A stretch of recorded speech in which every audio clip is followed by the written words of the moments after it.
Karon adlaw sa Biyernes, solemnidad sa balaang kasing-kasing ni Jesus. Usa sa sukaranang tinguha sa tawo, mao nga nahisakop siya nga mahinungdanon siya sa usa ka tawo. Ang mga pagbasa alang niining kapistahan karon maoy pahinumdom nga ang Dios mituman og mitubag ni anang maong tinguha. Aduna kitay luna diha sa pamilya sa Dios. Pinaagi sa atong bunyag, nahisakop kita sa panimalay sa Dios. Tinuod gayud nga hilabihan ang gugma sa Dios alang kanato nga iyang giihap bisan ang buhok sa atong mga ulo. Walay gibuhat nato, gisulti nato o gikinahanglan nato nga wala nasulod sa pagtagad sa Dios. Ang balaang kasing-kasing ni Jesus nagdilaab sa gugma alang kanatong tanan. Mahimong lisod ang pagsabot ug pagdawat sa gugma sa Dios nga walay kondisyon. Nagpuyo kita, nagsinati og lahing matang sa gugma nga naghatag bili kanato tungod sa atong panagway o sa atong kahimtang o unsay atong mahimo alang sa uban. Gitataw sa mga pagbasa karong adlawa nga ang gugma sa Dios wala nagdepende ni anang mga butanga. Ang Dios wala mahigugma kanato tungod kay halangdon ug maalamon kita. Ang Dios nahigugma kanato diha sa atong pagkahuyang. Ug isip hinigugmang mga anak sa Dios, gitawag kita nga mahigugmaong mukab-ot kanila nga mga kabus ug mga huyang, sila nga gibaliwala aron ipaambit kanila ang gugma sa Dios pinaagi sa pagtubag sa ilang mga panginahanglan ug pagpaamgo kanila nga sila usab mahinungdanon. Pamalandong. Ingon ni ana ang gugma sa Dios alang kanako, walay kondisyon. Mikabot ba ako sa mga kaigsuonang nanginahanglan? Pagbasa gikan sa basahon sa Deuteronomio. Miingon si Moises ngadto sa tibuok Israel.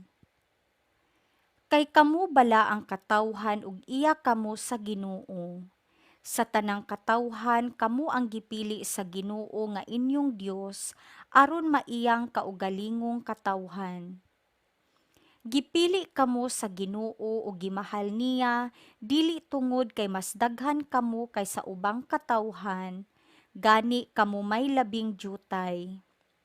Apan gipili kamo niya kay iya man kamong gimahal ug gituman niya ang iyang gisaad sa inyong katigulangan. Busa gikuha kamo niya pinaagi sa iyang gahom o giluwas gikan sa kaulipnan, gikan sa gahom sa hari sa Ehipto. Makasalig kamo nga ang Ginoo nga inyong Dios, Dios gayod. Kasaligan siya sa pagtuman sa kasabutan ug ang iyang gugma walay paglubad ni adtong dili maihap nga mga kaliwatan nga nahigugma kaniya ug nagtuman sa iyang mga sugo. Apan silutan niya sa walay langan kadtong nagsalikway kaniya. Busa tumana gayud ang tanang mga balaod nga gihatag ko kaninyo karon. Ang pulong sa Ginoo. Salmo responsoryo. Ang kaluoy sa Ginoo walay katapusan alang kanila nga mahadlokon kaniya. Dayga ang Ginoo kalagko, ug ang tibuok kong kaugalingon, dayga ang iyang balaang ngalan. Dayga ang Ginoo kalagko, ug ayaw hikalimti ang tanang mga kaayuhan niya. Ang kaluoy sa Ginoo walay katapusan alang kanila nga mahadlokon kaniya. Gipasaylo niya ang tanan mong kadautan, gibulong niya ang tanan mong kasakitan. Giluwas niya ang imong kinabuhi sa kalaglagan, gilibutan kaniya sa kaayo ug kaluoy. Ang kaluoy sa Ginoo walay katapusan alang kanila nga mahadlokon kaniya. Maluluy-on ug mahigugmaon ang Ginoo, dugayng masuko ug hupong sa kaayo. Iya kitang gidumala dili sumala sa atong kasalanan, ni mibalo siya kanato sumala sa atong mga kalapasan. Ang kaluoy sa Ginoo walay katapusan alang kanila nga mahadlokon kaniya. Pagbasa gikan sa unang sulat ni San Juan. Mga igsuon, maghigugma ay kita kay ang gugma nagikan sa Dios. Ang nahigugma sa iyang isig katawo, anak sa Dios ug nakaila sa Dios. Ang wala mahigugma sa iyang isig katawo, wala makaila sa Dios, kay ang Dios gugma man.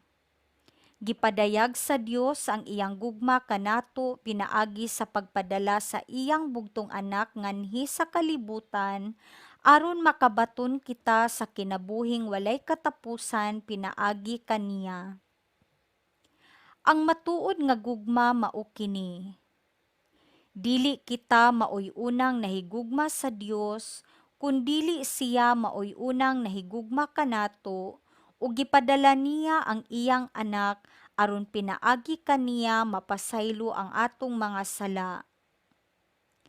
Mga igsuon, kung ingon niini ang paghigugma sa Dios kanato, nan maghigugma ay kita. Wala pay tawo nga nakakita sa Dios, apan kun maghigugma ay kita, magpuyo kanato ang Dios ug mahingpit dinhi kanato ang iyang gugma. Masiguro nato nga anaa kita sa Dios ug anaa kanato ang Dios, kay gihatag naman niya kanato ang iyang espiritu. Nakita nato og gisugilon sa uban nga gipadala sa Amahan ang iyang anak aron pagluwas sa kalibutan. Ang magpahayag nga si Jesus mao ang anak sa Dios, anaa sa Dios ug ang Dios anaa kaniya. Ug nasayod kita ug nagtuo nga gihigugma kita sa Dios. Ang Dios gugma ug ang nagkinabuhi subay sa gugma anaa sa Dios ug ang Dios anaa kaniya. Ang pulong sa Ginoo. Pagbasa gikan sa Santos nga Ebanghelyo sumala ni San Mateo. Unya si Jesus miingon, O Amahan, Ginoo sa langit ug sa yuta, nagpasalamat ako kanimo kay gipadayag mo man ngadto sa mga walay kahibalo ang imong gililong sa mga maalamon ug sa mga makinaadmanon. Oo, Amahan, natuman kini kay maumay imong gusto ug pagbuot.